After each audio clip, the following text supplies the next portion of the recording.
Finally, a day with no wind.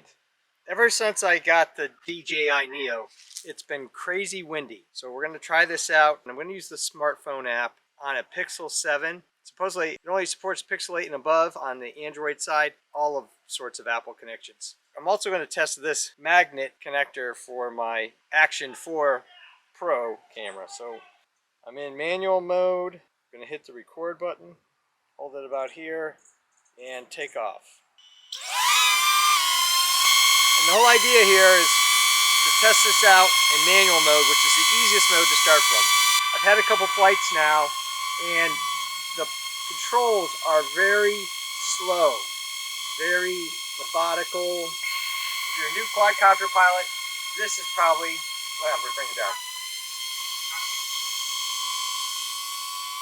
This is probably the drone for you. You can't hurt yourself in any way, shape, or form. I mean, it's kind of crazy. Well, I'd probably burn down a lot of the battery there. But so I'm going to shut this off, and we're going to go with this camera here, and the camera on the... Let's see if I can take it on here. So if I come down, it comes down. If I go up, it goes up. Sideways, not bad. You can see me, so now what I'm going to do is we're going to go off of this camera here, and I'll show you what the controls are. So I'm looking up, and I'm going to go through some trees and just take it up.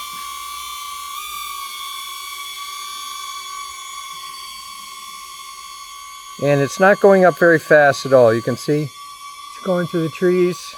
I'm full down on this. It's going up very slowly. All right, a little more up.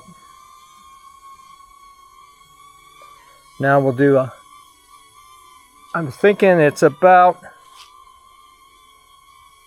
well, let's see if we can shoot it up this way. All right, so there it is. Maybe 40 feet in the air. Somewhere between 30 and 40. There is no altimeter here. So we can push down here and you can see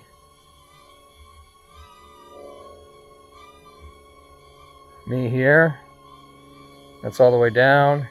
And when you're recording, there's a little record button there that shows that you're recording, which is canceling out the noise again, as well as all the other things. So we'll go up here, we'll change the attitude of the camera so it's more level, and we'll just maybe take it up a little bit more.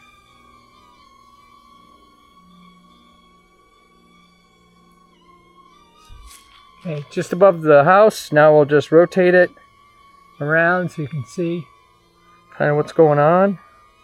Maybe a little further down, make it a little more interesting. So that's a right turn. So I'm flying through trees here. Left turn. We'll move the camera up a little bit. Okay. Right turn. Pretty quick. Left turn. Let's see if we can do a gradual if I go out the other side. No, let's go inside. Push it a little bit. So I guess if you're in this area here, it's a little slower than if you're all the way out here.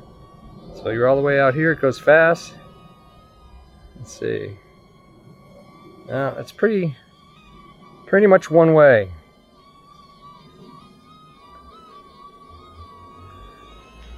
So we'll go a little forward.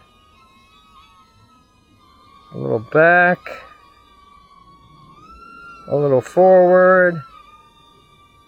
We'll turn it around so you can see what it looks like to go through the trees.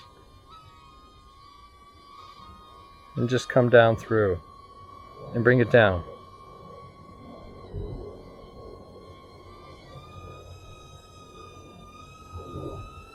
Doesn't have any collision avoidance, so if you hit something, it's going to be a problem.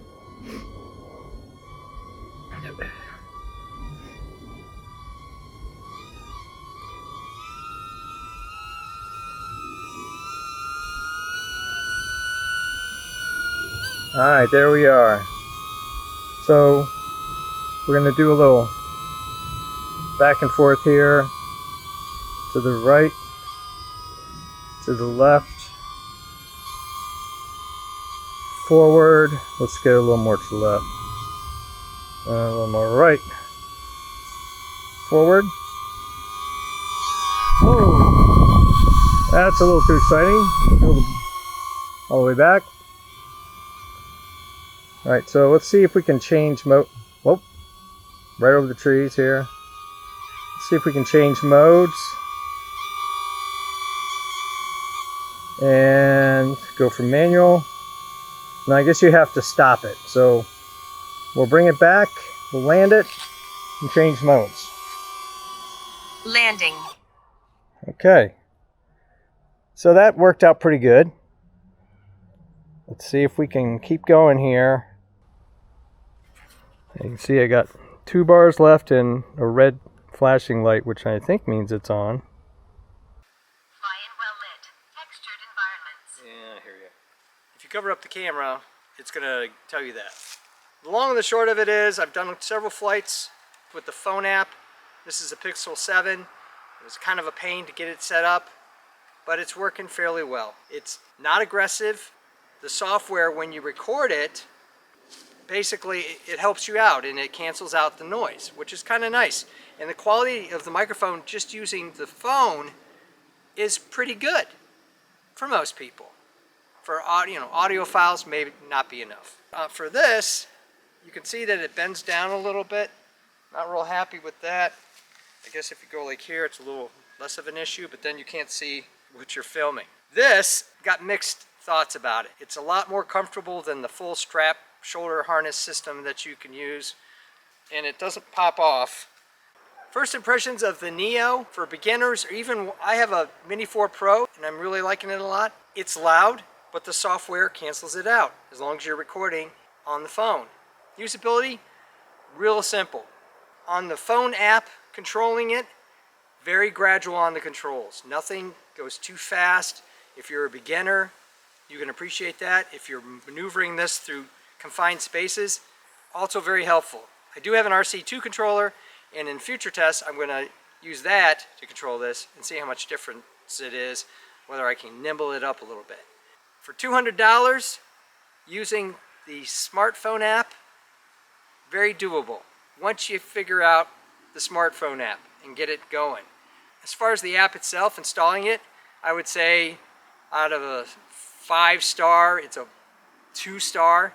But once you get it going, it works pretty good. Thumbs up and comments, always appreciated. Thanks for watching.